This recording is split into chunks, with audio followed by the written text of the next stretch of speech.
আসসালামু আলাইকুম। আজকে আমি আপনাদের সবাইকে আমার এক বন্ধুর সাথে পরিচয় করে দিব। তো আমার বন্ধুর বাড়ি হচ্ছে কুমিল্লা মুরাদনগরে, আমাদের পাশের থানায়। তো চলুন আমার বন্ধুর মুখ থেকে কিছু শোনা যাক। তো সাদিক, সৌদি আরবে তো আসলেন প্রায় 3 বছরের কাছাকাছি হয়ে গেল। তো 3 বছরে আপনি কি করলেন বা বিদেশের কি এক্সপিরিয়েন্স হলো আপনার, তা নিয়ে কিছু বলেন। এই বিদেশের কোনো এক্সপিরিয়েন্স নেই। বিদেশ আসা মানে একটা বোকামি ছিল আমার। ফ্যামিলি থেকে অনেকবার বারণ করছে বিদেশ না আসার জন্য, তাও বিদেশে আসছি। আলহামদুলিল্লাহ এখন অবস্থা আলহামদুলিল্লাহ ভালো আছে, কারণ আমি একটা দোকানের সুপারভাইজার।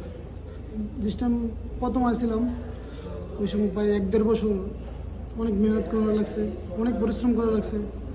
এখন আলহামদুলিল্লাহ প্রায় 6-7 মাস যাবৎ আমি একটা সুপারভাইজারের দায়িত্বে আছি। আলহামদুলিল্লাহ ভালো আছি, আগের থেকে বেটার আছি। এবং কামের চাপও কমে গেছে, অনেক কিছুর চাপই কমে গেছে। একটা মেসেজে আমি দেবো বাংলাদেশের মানুষের জন্য, যে বিদেশ আমার মতো বয়সে বিদেশ আসার জন্য আমি বলবো আপনারা বিয়ে বা সব কিছু সারার পরে বিদেশ আসবেন। কারণ বিদেশ চাইলে আর বাংলাদেশে যাওয়া যায় না।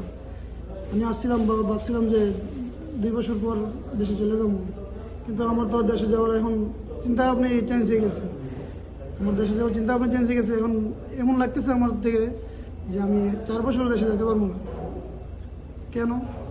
দেশে যেতে গেলে এখন অনেক কিছুর খরচ ডিমান্ড করে, সব কিছু সবার মানুষের চাহিদা এবং কি নিজের চাহিদা, নিজের ফ্যামিলির চাহিদা সব কিছুই দেখভালের দায়িত্ব এখন আমার কাঁধে।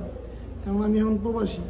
মানুষেরা প্রবাসে কী করে এটা চিন্তা ভাবনা করে না। মানুষ চিন্তা ভাবনা করে যে প্রবাসে গেছে বিদেশি, বিদেশি মানেই টাকা টাকা টাকা।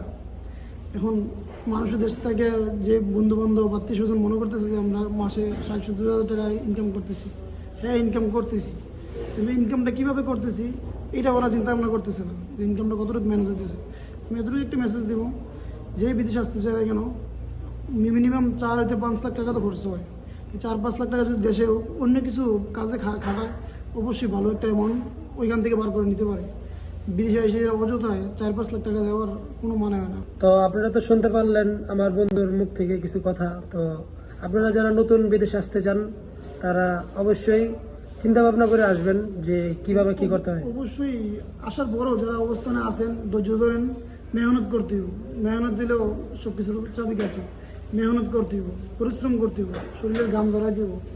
যে আসলাম একটা আইফোন কিনলাম, ঘুরলাম ফিরলাম, এটা বাংলাদেশ না ভাই, এটা বিদেশ।